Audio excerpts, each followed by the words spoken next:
As a Faculty of Education Ambassador, I was invited to mentor a group of 10 first-year students to assist with their transition into university and the Faculty of Education. The overall aim from a faculty perspective of this student mentoring was to enrich the student experience by linking commencing students with a more experienced student. It gives students a clear contact within the uni who can help with their transition to studying at Monash and also builds a sense of belonging within the faculty.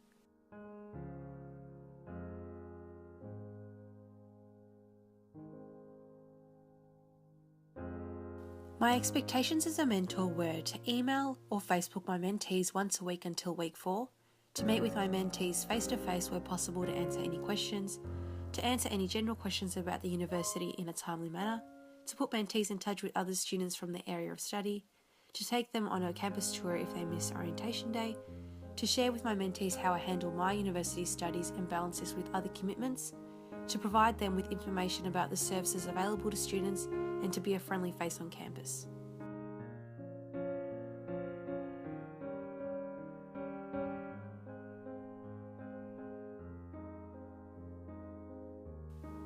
During this 4-week mentoring experience, the networks that I not only utilised but who also supported me were the Faculty of Education, especially Louise Broadbent from the Monash Education Ambassadors Program, as well as my fellow ambassadors who were also involved as mentors. To support one another, we communicated online and during a fortnightly face-to-face meeting where we discussed our progress and any issues we may have faced.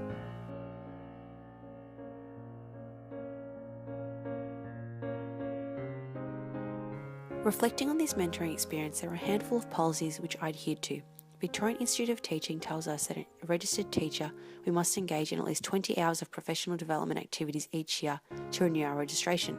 There is no list of required professional development activities, so in selecting an activity, individual learning needs must be considered in relation to the context of teaching, the needs of the learners and the priorities of the learning environment. This diagram from the VIT website provides an understanding of the range and variety of methods that can be used to update professional knowledge and practice. In order for this mentoring experience to count towards 20 hours of professional development, there must be evidence that the activity links to the Australian Professional Standards for Teaching.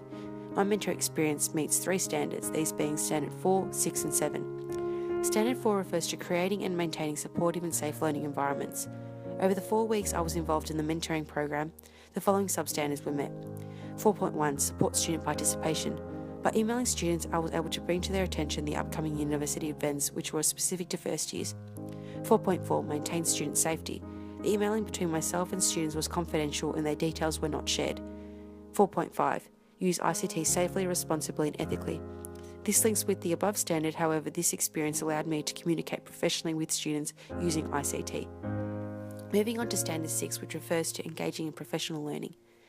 This mentoring experience meets the majority of the substandards in this standard. 6.1 Identify and plan professional learning needs. This mentoring experience was something that was discussed last year in an ambassador meeting where we identified that first year students felt they didn't have sufficient support once OWEEK had finished. This is ultimately how the pilot mentoring program was developed for 2017. 6.2 Engage in professional learning and improve practice. Setting goals for myself during this mentoring experience helped to improve specific areas of my practice. 6.3 Engage with colleagues and improve practice. Meeting fortnightly with colleagues and engaging in chat rooms online helped me meet this substandard. The final standard met was Standard 7, which requires teachers to engage professionally with colleagues, parents, carers and the community. 7.1 Meet professional ethics and responsibility. This was met in the mentoring session through professional and appropriate in-person and online communication with my peers and fellow staff members.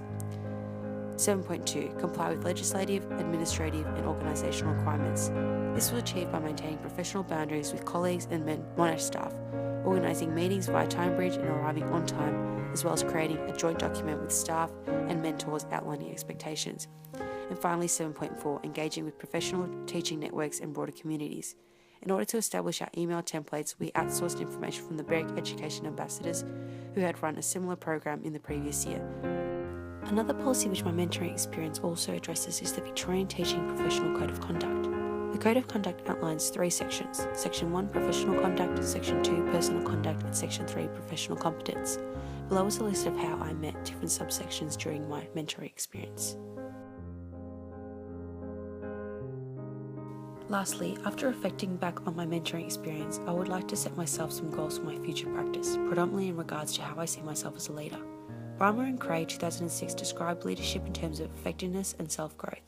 I want my leadership traits to resemble the transformational leadership model, that is, as described by Brymer and Cray 2006, as a form of leadership which develops followers' thinking, supports individuals, and provides inspiration.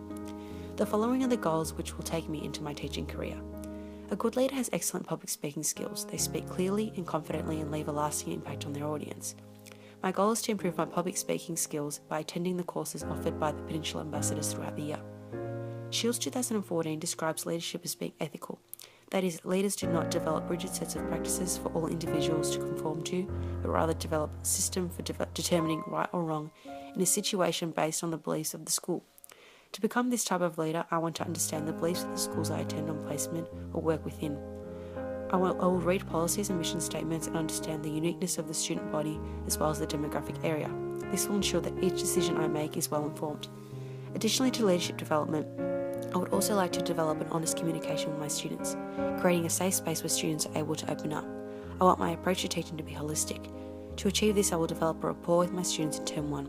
I'll meet with each of my students for a one-to-one session in the first term. Overall, this mentoring experience gave me the opportunity to be a leader. Although only to a small group, I was able to implement the qualities I believe to be important in a leader. It gave me the opportunity to develop professionally, but has also allowed me to pinpoint particular areas for future growth. Professional development is an ongoing and lifelong process, and this mentoring experience is only the beginning of what is yet to come.